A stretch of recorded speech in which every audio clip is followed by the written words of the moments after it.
Good morning, this is your Kelso Report for Thursday, October 20, and I'm your host, Clark Kelso. Well, one of the most important steps in pre-litigation activity is the offer of a settlement pursuant to CCP Section 998. The consequences of rejecting a Section 998 settlement offer can be quite serious, substantially increasing the ultimate costs of litigation to the losing party.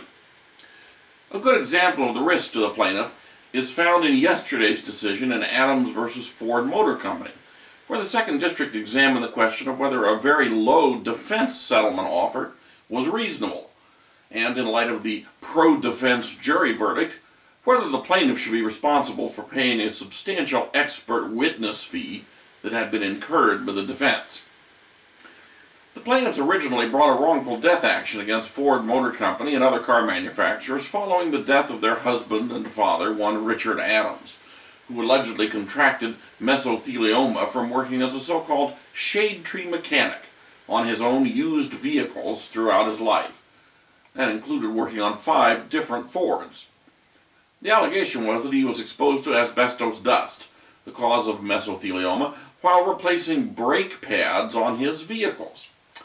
The plaintiff sought $150,000 in medical expenses, $1 million in loss of earnings, and another $1 million in general damages. After 4 years of litigation, during which the other defendants had settled for between $2,000 and $70,000, Ford served the plaintiffs with a timely Section 998 offer to settle for $2,500 per plaintiff, totaling $10,000. The offer included a mutual waiver of costs. The plaintiffs allowed the offer to expire and the parties went to trial.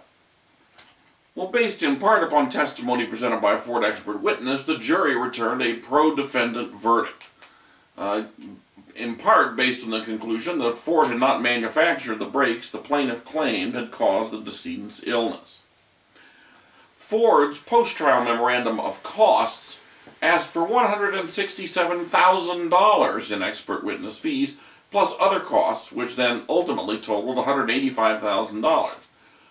The Second District affirmed the trial court's ultimate decision that the defense offer was reasonable, that the plaintiff was responsible for costs, and that the $185,000 in costs was a reasonable amount. Ouch, that hurts. Now, the purpose of Section 998 is to encourage the settlement of litigation without trial. To effectuate that purpose, Section 998 requires that a settlement offer be reasonable in amount in light of all of the circumstances of the case, so that it is clear there is a reasonable prospect the offer might be accepted. So long as the offer is reasonable, Section 998 then punishes a party who refuses a reasonable settlement offer and subsequently fails to receive a more favorable judgment at trial. In particular, a prevailing party who has made a reasonable and good faith pretrial offer pursuant to Section 998 is entitled to specified costs and may be awarded a reasonable sum to cover the costs of the services of expert witnesses. The questions of reasonableness are generally left to the sound discretion of the trial court. Although the defendant's $10,000 settlement offer was clearly on the low side in terms of money, because it included a waiver of costs, the settlement offer had significant value. Neither the trial court nor the appellate court was convinced by the argument that because the complaint sought millions in damages, the low offer was unreasonable on its face. For the courts, the question comes back to how strong the case is likely to be on the merits.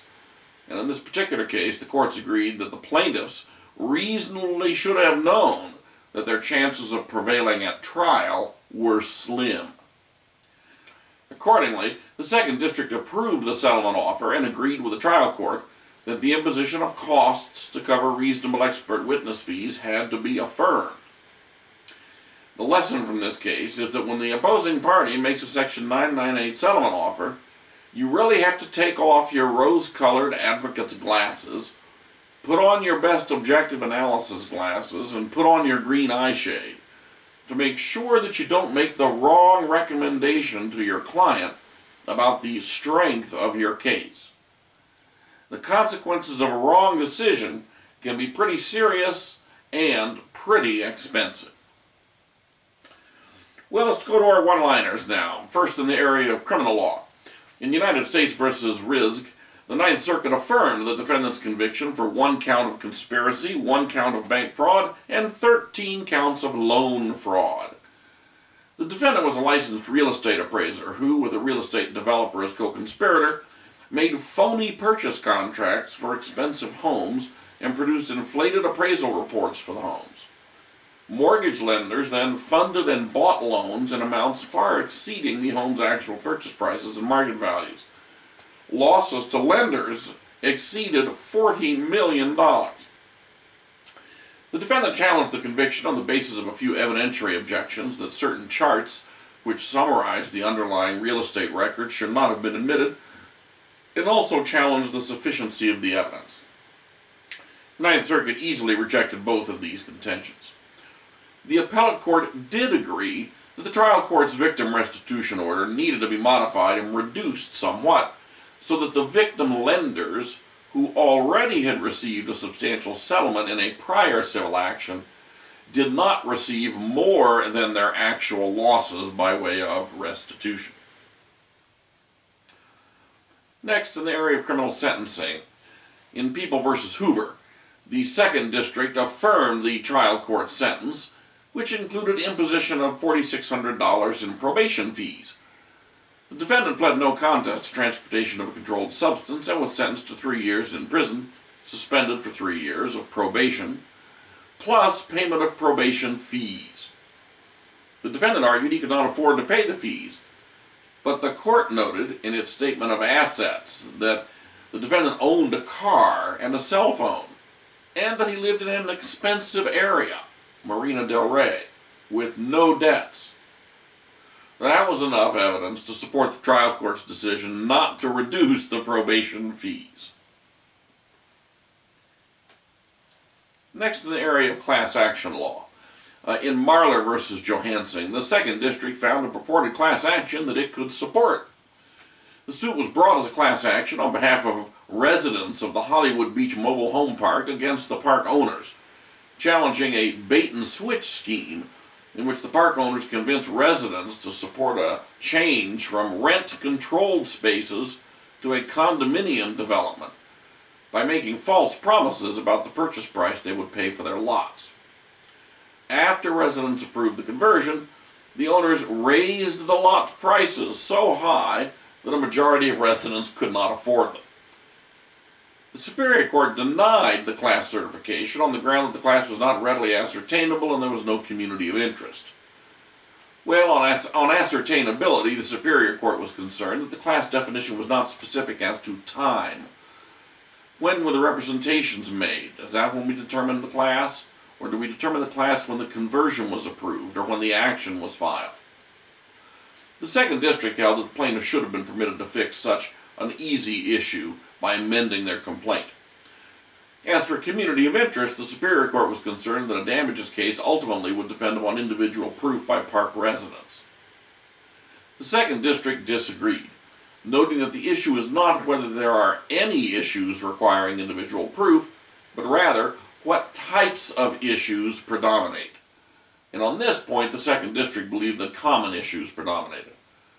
The court remanded to give the plaintiffs the opportunity to amend their class definition and then to try again to get the class certified. My guess is the trial court below will take the hint and certify the class.